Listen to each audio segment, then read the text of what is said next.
우리는 지난주에 거룩한 시작, 거룩한 출발을 저와 여러분이 하였습니다. 여러분께서 지난 한 주간 한 끼 정도 아니면 하루 정도 금식을 한 분도 있을지 모르겠습니다. 육신의 금식을 통하여서 영은 더 새로워지게 됩니다. 요즘은 밥을 굶는 것보다 미디어 금식이 더 어려운 시대입니다. 여러분이 지난 한 주간은 과거보다는 TV를 보는 것과 핸드폰 사용이 아마 조금은 줄지 않았을까 생각을 하게 됩니다. 사순절을 맞이해서 요한복음 필사 쓰기를 시작하였습니다. 어떤 이는 1장, 2장, 3장, 4장, 5장 성경 쓰기를 우리가 시작을 하였습니다.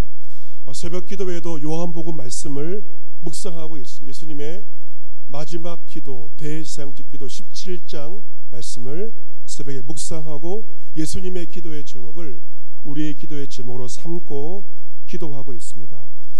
이번 사순절은 요한복음과 함께하는 사순절입니다. 이 사복음서 가운데 가장 늦게 쓰여진 요한복음은 가장 쉬우면서도 가장 영적인 복음서입니다. 불교에 심취하였던 어느 사람이 전라도 소록도 한센인들이 모여있는 소록도에 가서 불교를 전하였습니다. 그런데 소록도에 있는 한센병 환자들이 상당수가 교회에서 신앙생활을 하고 있습니다. 그들의 믿음이 얼마나 대단한지 모릅니다. 그런 한센인들에게 전도를 받아 성경책을 받게 되었습니다.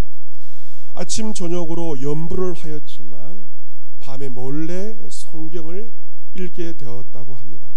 창세기부터 성경을 읽었지만 불교 신자이기 때문에 이해가 되지 않았다고 합니다. 그런데 요한복음을 읽으면서 너무도 잘 읽혀지게 되었고 큰 은혜를 받게 되었다고 합니다. 이처럼 요한복음은 너무도 쉬우면서도 영적으로 심오한 책이 바로 요한복음인데 이번 사순절 우리는 요한복음과 함께합니다. 오늘 사순절 첫 번째 주일인데요. 사순절 기간 동안 우리가 요한복음을 읽고 그리고 쓰면서 예수님께 집중하고자 하며 예수님을 더 깊이 알고자 합니다. 특별히 오늘부터 부활주일까지 요한복음에 나와 있는 예수님의 자기 계시에 관한 7가지의 말씀을 매 주마다 묵상하며 사순절의 주인 되신 예수님께 집중하고자 합니다. 요한복음에 예수님의 자기 계시가 7번 나오고 있습니다. 예수님은 자기 자신을 요한복음을 통하여 계시하시는데요. 이것을 헬라어로 에고에이미라고 그렇게 말합니다. 에고에이미를 영어로 말한다면 영어로 굉장히 쉬운 I am입니다. 나는 학생입니다. I am a student. 그런 것처럼 이 I am은 내가 누구인지를 스스로 밝히는 것이죠. 그런데 이 에고에이미 예수님의 자기의 계시가 요한복음에 7번 나오는데요. 여러분께서 올해 꼭 이것을 기억을 하셔야 되겠습니다. 저를 한번 따라해 보시기를 바랍니다. 나는 생명의 떡이다. 나는 세상의 빛이다. 나는 양의 문이다. 나는 선한 목자다. 나는 부활이요 생명이다. 나는 길이요 진리요 생명이다. 나는 참 포도나무다. 아멘. 누가 하신 말씀이라고요? 예수님께서. 내가 누구인지를 가장 쉬우면서도 가장 심오하게 계시하고 있습니다. 오늘 나는 생명의 떡으로 시작해서 부활주일은 나는 참 포도나무로 7번 주의 말씀을 묵상하고자 하는데요. 그 가운데 제일 먼저 하신 말씀 바로 나는 생명의 떡이라고 자신을 계시하십니다. 본문의 말씀은 예수님께서 광야에서 행하신 오병이의 기적을 배경으로 하고 있습니다. 예수님께서 광야에서 말씀을 가르치고 있을 때 하나님 나라의 심오한 그 진리를 가르치고 있을 때 큰 무리가 찾아오게 되는데요. 남자만 5,000명, 여자와 아이를 포함한다면 몇만 명이 되는 사람들이 운집해 오게 됩니다. 예수님은 그들에게 말씀을 가르치셨고 이 사람들을 먹이고자 하십니다. 하지만 제자들이 가지고 있는 돈으로서는 이 수많은 사람들을 먹일 수가 없었습니다. 그때 한 아이가 자신이 먹으려고 가지고 온 런치박스에 보리떡 5개와 물고기 2마리가 있었는데 이것을 예수님께 드립니다. 그런데 그때 모인 사람들에게는 그 보리떡과 잡어, 그 물고기 2마리조차 없었기 때문에 그들은 배를 고를 수밖에 없었습니다. 예수님은 한 아이가 가져온 그 도시락, 그것을 가지고 축사하십니다. 축복하시고 감사하십니다. 아이가 드린 것은 너무도 작은 것이었습니다. 좋은 떡도 아니었고 그리고 좋은 생선도 아니었습니다. 하지만 우리 주님의 손에 올려지자 그것을 통하여서 남자만 5,000명 되는 수많은 사람들이 배불리 먹게 되었고 그들은 원 없이 먹게 되었고 배불리 먹고 남은 조각이 12바구니에 차게 됩니다. 우리나라도 참 보릿고개 시절을 보내지 않았습니까? 그 당시 2000년 전에 갈릴리 사람들은 너무도 가난한 시대에 가난한 사람들이었습니다. 그들은 그렇게 배불리 먹은 적이 한 번도 없었습니다. 너무도 배가 부른 갈릴리 사람들은 예수님을 자신의 왕으로 삼고자 합니다. 예수님만 있으면 먹을 걱정은 없겠구나, 자식들 밥을 먹일 수 있겠구나, 그 마음으로 예수님을 자신들의 왕으로 삼고자 하며 예수님께 화로하며 스타가 되었고 우리의 왕이 되어달라고 간청합니다. 하지만 예수님은 그들의 환호를 피하십니다. 산으로 피하신 것이죠. 다음날 사람들은 수소문을 하여 예수님이 그 계신 곳으로 찾아왔습니다.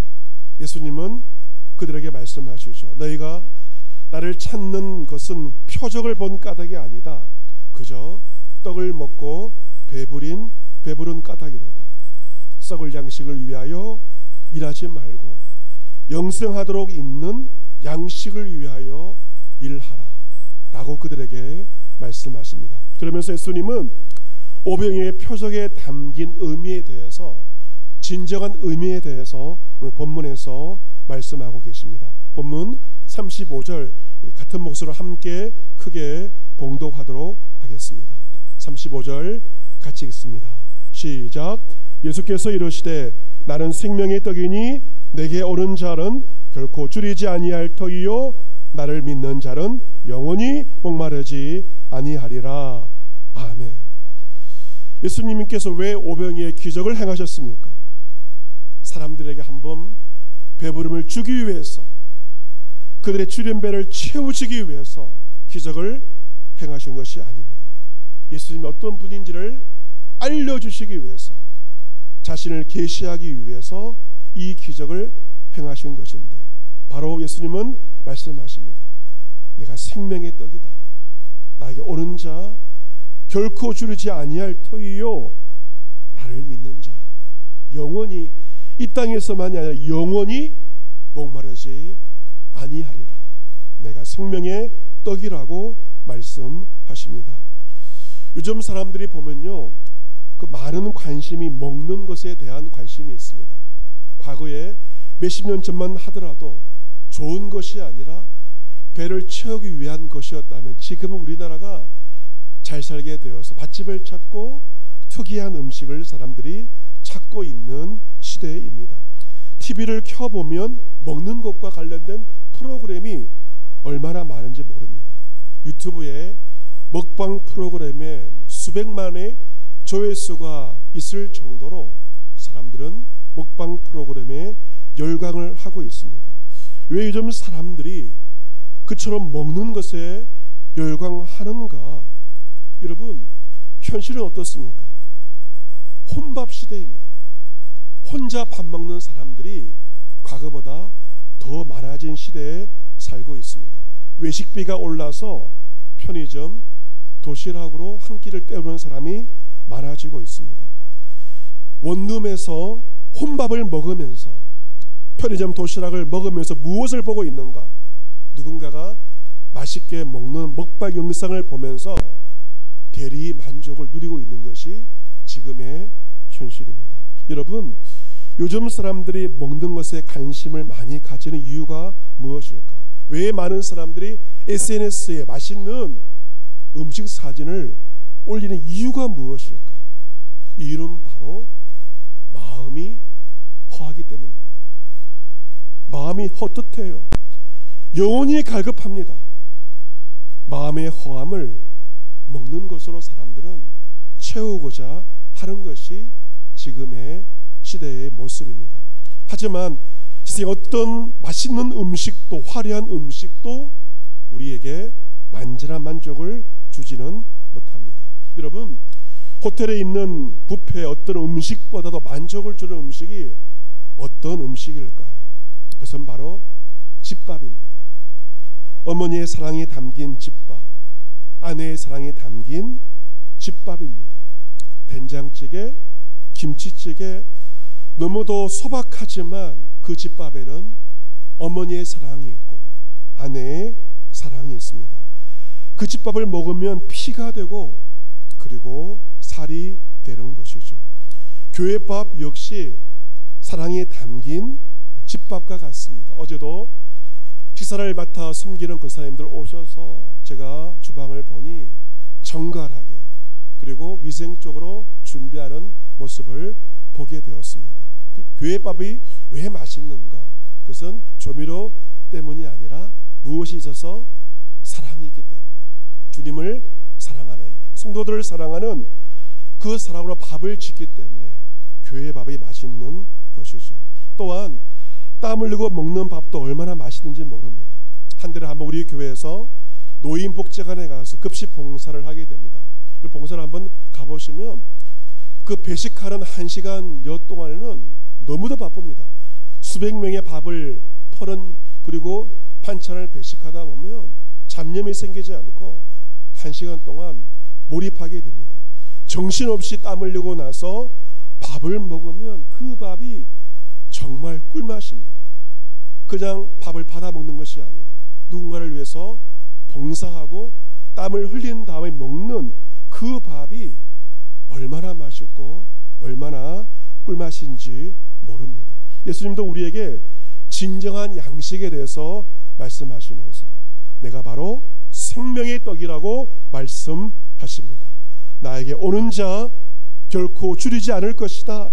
나를 믿는 자 영원히 목마르지 않을 것이다. 생명의 떡이신 예수 그리스도만이 우리 영혼의 갈급함을 채워주십니다. 이유가 무엇입니까?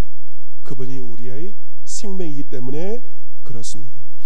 본문 37절에 아버지께서 내게 주시는 자는 다 내게로 올 것이요 내게 오는 자 내가 결코 내쫓지 아니하리라. 예수님께 오는 모든 사람 예수님께서 품어주시고 보호하여 주시고 그들과 함께 해주실 것을 말씀하고 있습니다.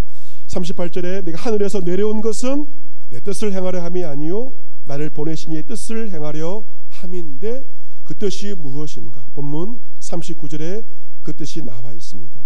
그 뜻은 바로 내게 주신 자 중에 내가 하나도 잃어버리지 아니하고 마지막 날에 다시 살리는 이것이라고 말씀하십니다. 하나님의 뜻은 한 생명 잃어버리는 것이 아니라 그 생명을 살리는 것입니다. 여러분, 그 주의 뜻을 이루기 위해 예수님께서 오신 것처럼 우리는 이번 사순절 주간에 주님과 같이 아버지의 뜻을 이루어 드려야 할 것입니다. 코로나로 말미암아 아직까지도 교회에 나오지 않는 성도들이 우리 주위에 있지 않습니까? 우리 역시 우리에게 주신 한 생명도 잃어버리면 안 됩니다. 그들을 찾아야 합니다. 그들을 살려내어야 합니다. 그것이 바로 주님의 뜻입니다. 부활주일까지 이 사순절 주간 잃어버린 그 생명들 주님께로 인도해 내는 것, 살려내는 것, 이것이 바로 우리에게 부여하신 주님의 뜻이며 우리는 순종해야 할 것입니다. 우리의 자녀들, 성도들, 이웃들, 택하신 백성들을 주께로 인도하는 것이 아버지의 뜻입니다. 보면 40절에 내 아버지의 뜻은 아들을 보고 믿는 자마다 영생을 얻는 이것이니 마지막 날에 내가 이를 다시 살리리라 하시니라. 아버지 뜻이 무엇입니까? 아들을 보고 믿는 자 무엇을 얻습니까? 영생을 얻는 것입니다. 그리고 마지막 날에 내가 다시 살리리라 말씀합니다. 우리 주님은 우리에게 바로 영생의 소망을 주신 것입니다. 요즘 사람들의 관심이 100세에 대한 관심이 있죠. 얼마만큼 오래 살 것인가, 여기에 많은 사람들의 관심을 가지지만 주님은 우리에게 그것이 아니라 영생에 대한 소망에 대하여 말씀하십니다. 너희 조상들 광야에서 만나를 먹었어도 죽었거니와 이는 하늘에서 내려온 떡이니 사람으로 하여금 먹고 죽지 아니하게 하는 것이니라 라고 49절과 50절에도 말씀하십니다. 그들의 선조들은 애굽을 떠나 광야 생활을 하면서 하늘의 만나를 먹으면서 40년의 광야의 삶을 살았습니다. 만나를 먹었던 그들 다 죽었다는 것이죠. 그러나 하늘에서 내려오신 떡 예수 그리스도를 믿는 자 죽지 않는다. 그리고 이 떡을 먹으면 영생하리라 라고 예수님께서 말씀하시며 나는 하늘에서 내려온 살아있는 떡이다. 생명의 떡이라고 예수님께서 말씀하십니다. 또한 예수님은 내가 줄 떡은 세상의 생명을 위한 나의 살이다 라고 말씀하십니다. 내가 줄 떡은 세상의 생명을 위한 내 살이 바로 내가 줄 떡이라고 말씀하십니다. 주일날 교회 오시면 성도들이 여러 가지 감사한 일이 있을 때 또한 떡을 준비해서 떡을 나눕니다. 맛있는 떡을 먹게 됩니다. 사람이 떡을 먹는다는 것은요, 떡 입장에서 보면 사람에게 먹히는 것입니다. 떡이 죽는 것이죠. 떡은 죽지만 우리가 떡을 먹으면서 힘을 얻지 않습니까? 우리가 떡을 통하여 음식물을 통하여 힘을 얻고 생명을 유지하는 것처럼 예수님은 세상의 생명을 위하여 자신의 살을 주실 것을 말씀하십니다. 살을 주신다는 것은 예수님의 십자가의 죽음을 의미합니다. 예수님의 십자가 죽음을 통하여 우리가 생명을 얻고 영생을 얻는 것입니다. 이 시대의 지성으로 알려졌던 이어령 박사, 그에게 참 많은 타이틀이 있는데 이어령 박사가 돌아가신 지 1년이 되었습니다. 내일이 26일이 일주기가 됩니다. 일주기를 맞이하여 여러 행사들이 진행이 되고 있는 것을 보게 됩니다. 아내는 남편에 대해서 이렇게 말합니다. 나의 남편 이어령은 우물을 찾는 사람이었습니다. 박사, 교수 이것이 아니라 우물을 찾는 사람이었습니다. 누군가 마시는 물의 수온이 어딘지 찾아가는 사람이었습니다. 우물을 찾는 사람이라고 남편에 대하여 말합니다. 이어령 박사는 암에 걸려서 항암 치료를 하지 않고 믿음으로 그 시간들을 보내게 되었는데 죽기 전에 기자와 이런 대화를 나눈 글을 보게 되었습니다. 그런 말합니다. 오병이요, 그 기적이 아니야.